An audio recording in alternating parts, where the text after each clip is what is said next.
नमस्कार, आप देख रहे हैं न्यूज रूम लाइव और मैं हूं आपके साथ विभा उपाध्याय। बुलेटिन में सबसे पहले बात अमरनाथ यात्रा से जुड़ी हुई, जिसमें अमरनाथ यात्रा आंशिक रूप से बादल फटने के बाद रोकी गई थी, लेकिन आज एक बार फिर से ये यात्रा शुरू हो चुकी है और तमाम उन यात्रियों के लिए एक बड़ी खबर जो अब तक जम्मू कश्मीर बेस कैंप में रुके हुए थे। अमरनाथ तीर्थ यात्रियों का नया जत्था आज इस जम्मू बेस कैंप से निकल रहा है। तस्वीरें आपके टीवी स्क्रीन पर, जहां पर बादल फटने की वजह से आंशिक रूप से अमरनाथ यात्रा रोकी गई थी, लेकिन अब एक बार फिर से वो शुरू हो चुकी है।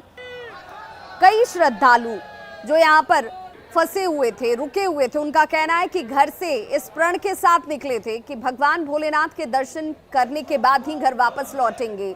हर उम्र के लोगों की मौजूदगी आपको इन यात्रियों में नजर आ रही होगी, जो श्रद्धा भक्ति भाव में डूबे हुए हैं। और एक बार फिर से जैसे ही यात्रा की शुरुआत हुई है, सभी ने प्रसन्नता जाहिर की।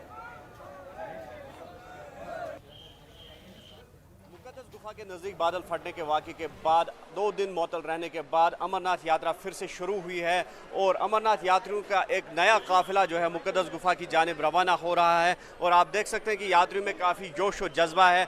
हालांकि जो ये सानिया पेश आया उसके बाद ज़रूर इनके दिल टूटे हुए हैं, लेकिन जो रास्ता खुल गया है, अमरनाथ यात्रा ट्रैक बहाल हो गया है, तो उसके बाद यकीनी तौर पर इन यात्रियों में खुशी है और ये जल्द से जल्द मुक़द्दस गुफा पहुंचना चाहते हैं ताकि भोले बाबा के दर्शन हो सके। आपका नाम जानना चाहेंगे, कहां से आप?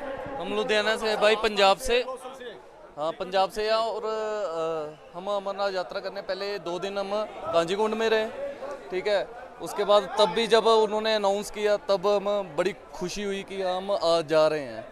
जो भी आपदा आई, कुदरती आपदा आई, कोई दिक्कत वाली बात नहीं है, पर हम आए हैं और माथा टेक के ही जाएंगे। आप कहाँ से?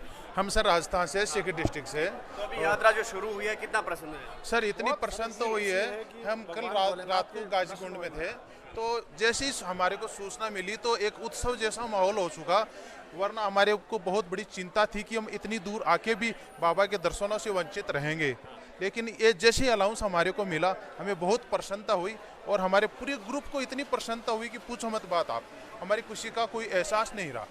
तो दुखद घटना घट गई है, उसका कितना अफसोस है? हमें उसका बहुत दर्द हुआ। 2-3 दिन से हम भी यहाँ रुके थे, अफसोस कर रहे थे कि ये हादसा भगवान ने ऐसा क्यों किया। जब दर्शन यात्री दर्शन करने के लिए आते हैं तो कम से कम भगवान को देखना चाहिए कि भाई ये दुख हुआ। तो हमारे को गाँव वालों की बहुत परेशानी हुई उसको देखने में, क्योंकि हौसला तो 2 दिन के लिए तो टूटा था, आज वापस चालू हो गया। उसके लिए हम उसको बहुत भगवान से प्रार्थना करते हैं कि ये चालू हुआ। जो ये यात्रा है ये बिना खलल जारी रहे। हालांकि अलर्ट जारी कर दिया गया है यात्रियों के लिए और यात्रियों को भी जो है एहतियात से काम लेना होगा। न्यूज़ 18 के लिए बेस कैंप पहलगाम से मुदस्सिर कादरी। तो श्रद्धालु एक बार फिर से खुशी जाहिर कर रहे हैं। अमरनाथ यात्रा एक बार फिर से शुरू हो चुकी है और भगवान भोलेनाथ के जयकारे के साथ आज इस बेस कैंप से यात्रियों का जत्था आगे की तरफ रवाना हो गया। रुक करेंगे बिहार की खबर का। तो बिहार विधानसभा के शताब्दी समापन समारोह में शामिल होने के लिए प्रधानमंत्री नरेंद्र मोदी पटना पहुंचने वाले हैं कल, और इसे लेकर सुरक्षा के मद्देनजर ट्रैफिक रूट में एक बड़ा बदलाव किया गया है।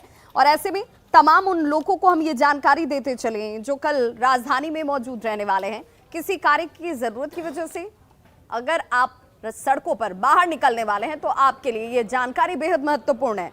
पटना में ट्रैफिक व्यवस्था को बदला गया है। कल ये व्यवस्था बदली नजर आएगी। हार्डिंग रोड सहित पटना के 10 रोड पर आवाजाही शाम 4 बजे के बाद बदली जाएगी, जिसमें हार्डिंग रोड सहित पटना के 5 रोड पर आवाजाही शाम 5 और 4 बजे के आसपास बंद कर दी जाएगी। कल शाम 4 बजे के बाद अगर आप काम से बाहर निकल रहे हैं तो आपके लिए ये जानना जरूरी है कि कौन से रास्ते बंद रहने वाले, किन रास्तों का इस्तेमाल आप कर सकते हैं। पीएम के आगमन के मद्देनजर ये तमाम इंतजाम किए गए हैं। 70 मजिस्ट्रेट की तैनाती की गई है जो विधानसभा तक पटना एयरपोर्ट से लेकर तैनात रहने वाले हैं। राजधानी वाटिका और पटना चिड़ियाघर को भी कल एहतियाती बंद रखा गया है। बदले हुए ट्रैफिक व्यवस्था की जानकारी दे रहे हैं हमारे संवाददाता रवि एस नारायण। बिहार विधानसभा के शताब्दी समापन समारोह में प्रधानमंत्री नरेंद्र मोदी कल पटना पहुंचने वाले हैं और इसे लेकर के जो ट्रैफिक व्यवस्था है उसमें बड़ा बदलाव किया गया है। आपको बता दें कि कल जब प्रधानमंत्री यहां पे शाम पटना पहुंचेंगे उससे पहले 4 बजे से ही पटना की जो ट्रैफिक व्यवस्था है वो पूरी तरह से बदली रहेगी। और आपको बता दें कि हार्डिंग रोड सहित जो 10 ऐसे रोड हैं जहां पे आवागमन जो है वो पूरी तरह से प्रतिबंधित रहेगा। आपको मैं तस्वीरों के जरिए आपको दिखा दूं कि देखिए ये विधानसभा है और विधानसभा के तरफ जाने वाली जो है वो 2 से 3 सड़कें हैं। एक जो वीरचंद पटेल पथ से निकलती है जो फ्लाईओवर होते हुए सीधे हार्डिंग रोड जाती है। आपको बता दूं कि अगर आप इनकम टैक्स गोलंबर से या वीरचंद पटेल पथ होते हुए अगर हार्डिंग रोड आते हैं तो यहाँ से नीचे से जाने की पूरी व्यवस्था जो है या फिर ऊपर से पूरी तरह से बंद रहेगी, प्रतिबंधित रहेगी। अगर आप हार्डिंग रोड से शाम 4 बजे के बाद या अगर आप इनकम टैक्स अगर गोलंबर जाना चाहते हैं तो ऊपर फ्लाईओवर से आप जा सकते हैं, लेकिन नीचे से आर ब्लॉक चौराहा जाने का जो रास्ता है वो पूरी तरह से बंद रहेगा। आप आर ब्लॉक चौराहा होते हुए आप नहीं जा पाएंगे। अगर आपको मैंगल्स रोड, इधर आपको दिखाते हैं कि ठीक बाएं तरफ जो बेली रोड के तरफ से मैंगल्स रोड आती है, तो अगर मैंगल्स रोड से आपको विधानसभा की इधर या हार्डिंग रोड के तरफ अगर गुजरना है तो वो भी पूरी तरह से प्रतिबंधित रहेगा। सबसे बड़ी बात है कि अगर आपको एयरपोर्ट जाना है तो एयरपोर्ट जाने के लिए आपको डुमरा टीओपी जो है उससे राइडिंग होते हुए सीधा एयरपोर्ट आप जा सकते हैं। ये व्यवस्था की गई है और ये ट्रैफिक जो रूल है वो पूरी तरह से बदला गया है। ये जो आप गोलंबर देख रहे हैं ये सप्तमूर्ति गोलंबर है जो विधानसभा के ठीक सामने है। इसके इर्द गिर्द 3-4 जितने भी सड़कें जाती हैं यह पूरी तरह से प्रतिबंधित रहेगा। सिर्फ यही नहीं बल्कि जो चिड़ियाघर है या फिर राजधानी वाटिका है वो भी प्रतिबंधित रहेंगे। एयरपोर्ट से लेकर के विधानसभा तक 70 मजिस्ट्रेट जो हैं वो लगाए गए हैं। यदि कल आप घर से बाहर निकलते हैं तो शाम 4 बजे के बाद आपको ये जान लेना ज़रूरी है कि आप जहां जा रहे हैं वहां कौन कौन से रास्ते जो हैं वो बंद किए गए हैं, प्रतिबंधित किए गए हैं। इसलिए उन्हीं रास्तों को चुनें जहां से आपको सहूलियत हो और जाम का सामना नहीं करना पड़े। कैमरा पर्सन अजय दुबे के साथ रवि एस नारायण, न्यूज़ 18 पटना। तो प्रधानमंत्री नरेंद्र मोदी कल शाम पटना पहुंचेंगे, लेकिन उससे पहले झारखंड के देवघर वो कल सुबह में मौजूद रहने वाले हैं, जिसे लेकर देवभूमि में उनके आगमन को लेकर भव्य तैयारियां की गई हैं। और आज दीपावली का त्योहार मनाने को लेकर ये देवभूमि पूरी तरह से तैयार है।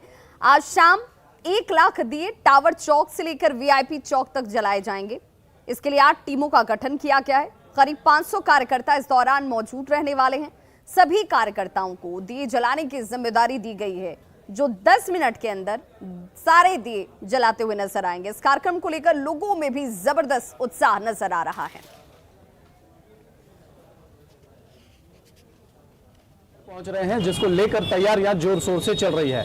ये आप जो दिया देख रहे हैं ये दिया आज शाम में जलाया जाएगा और आज ये कह लीजिए कि देवघर में दीपावली का उत्सव मनाया जाएगा। ये जो दिया आप देख रहे हैं 1 लाख दिए जो हैं टावर चौक से लेकर वीआईपी चौक तक जलाए जाएंगे, जिसके लिए 8 टीमों की गठन किया गया है, जिसमें 50 लोगों की टीम रहेगी और 10 मिनट के अंदर सभी दिए को एक बार में जलाने का प्रयास भी किया जाएगा। और ये वो दिया है जो कि बनकर तैयार है और यहाँ पर जो है लोगों के द्वारा उत्सव की तरह पर प्रधानमंत्री नरेंद्र मोदी के आगमन को लेकर किया जा रहा है। और स्थानीय लोग भी हम उनसे बात करते हैं और जानने की कोशिश करते हैं कितनी खुशी हो रही है आपको प्रधानमंत्री आ रहे हैं। बहुत खुशी हो रही है, बहुत खुशी हो रही है। दिया भी जलाया जाएगा? जी जरूर जलाया जाएगा।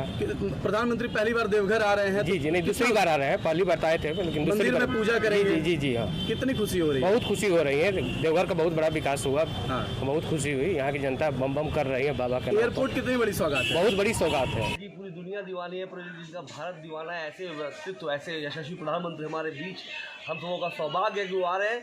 और हम लोगों ने इसलिए ऐसी तैयारी की है कि कुछ हम अलग से करें ताकि उनको लगे कि हम देवघर वासियों ने कुछ किया है।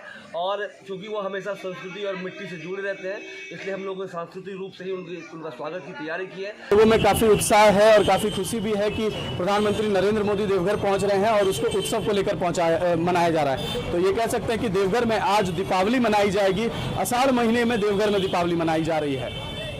मनीष दुबे, न्यूज़ 18 देवघर। तो सचमुच आषाढ़ के